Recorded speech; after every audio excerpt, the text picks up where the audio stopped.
Hello guys, hello. This is for Gemini. Okay, Gemini, welcome dito sa aking channel. Palaran 888 Gemini. Welcome. Alamin natin kung anong messages, vibration, gabay, energy. Number 26, number 8. 26, number 8. Okay, so Gemini, are you busy? Are you studying, researching, looking for a job? Nagpapakadalubhasa ka ba? Nagpamasteral, doctoral, parang ganun. Or, meron ditong like, empleyado ka na, kailangan mong magpakadalubhasa. Para sa promotion, or para sa additional salary, or ano pa mo.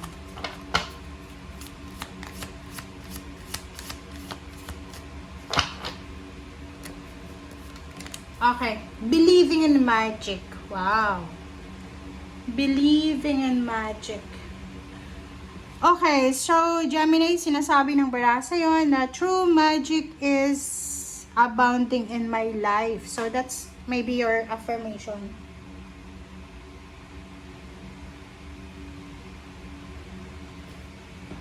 Okay. Through magic.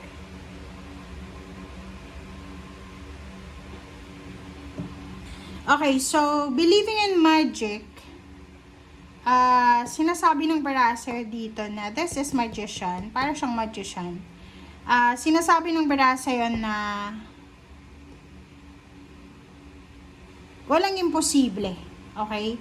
So, if you are parang aiming for parang successful venture, parang ganon.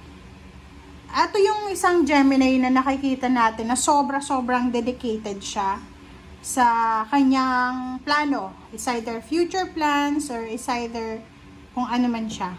Okay? So, sinasabi ng bara sa'yo dito, this one is 8, this is money. So, lahat ng sacrifices mo, lahat ng ginagawa mo sa ngayon, ay may kapalit. Okay? May kapalit eh. Kasi, eto ay parang sinasabi na lahat ng, kung halimbawa nagmamaster ka, doctoral, sinasabi ng baraha na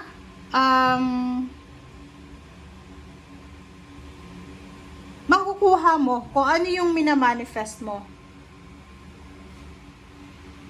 Okay.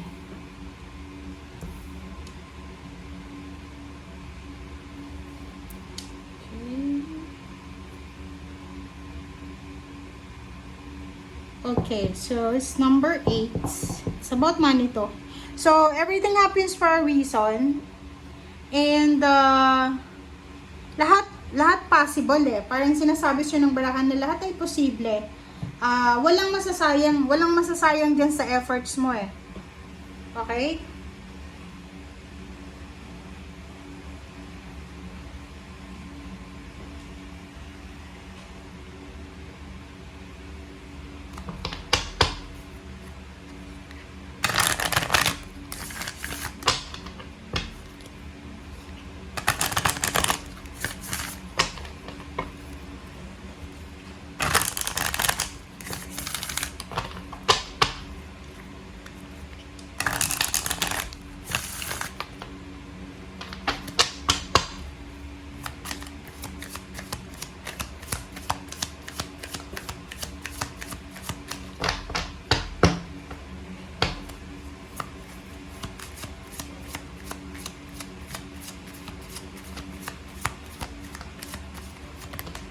Okay.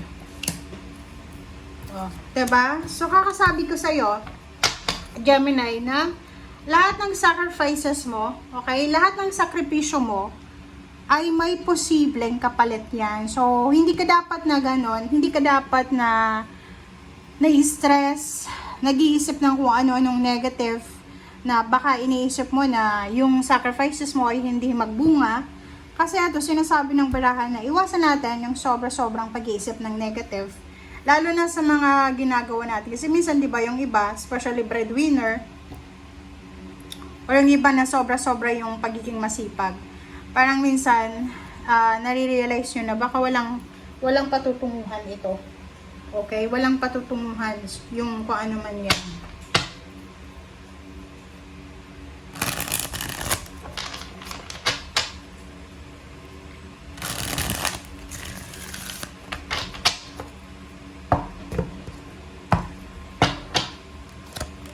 Okay, 0 the Fool,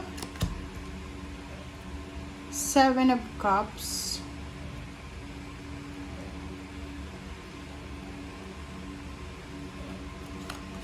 and 3 of Cups. Okay, so dito sa baraha mo na to, kung makikita mo dyan, sinasabi ng baraha sa'yo na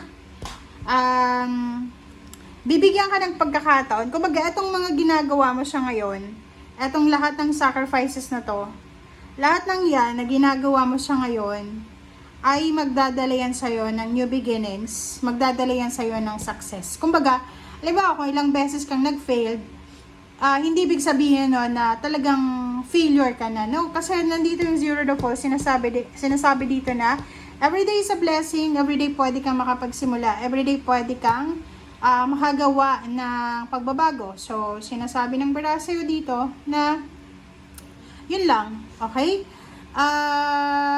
Yun. So, wag mong panghinayangan yung mga ginagawa mo everyday, okay? Wag mong panghinayangan yung mga tawag dyan. Wag mong panghinayangan yung mga sacrifices mo, okay? Kasi lahat yan magbubunga.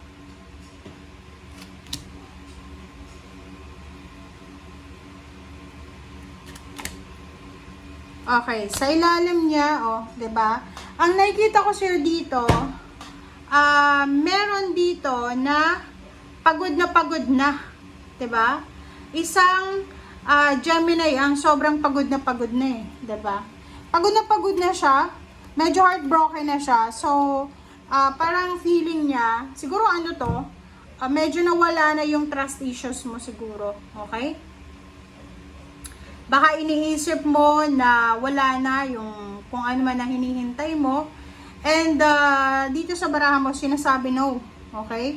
Kahit mabagal, kahit na dahan-dahan lang yung tagumpay, still, you're victorious, diba? So, the World card is here. Sinasabi ng baraha na lahat ng sacrifices mo ay may accomplishment yan. Lahat ng ginagawa mo siya ngayon, lalo na sa pera, kung halimbawa na sobra kang dedicated sa trabaho mo, gusto mong ma-promote, gusto mong magkaroon ng salary increase or higher position, ibibigay yan sa'yo sa tamang panahon. So, ang kailangan mo lang na gawin is just you need to trust. Magtiwala ka, believe in magic. Okay? Thank you guys. Bye!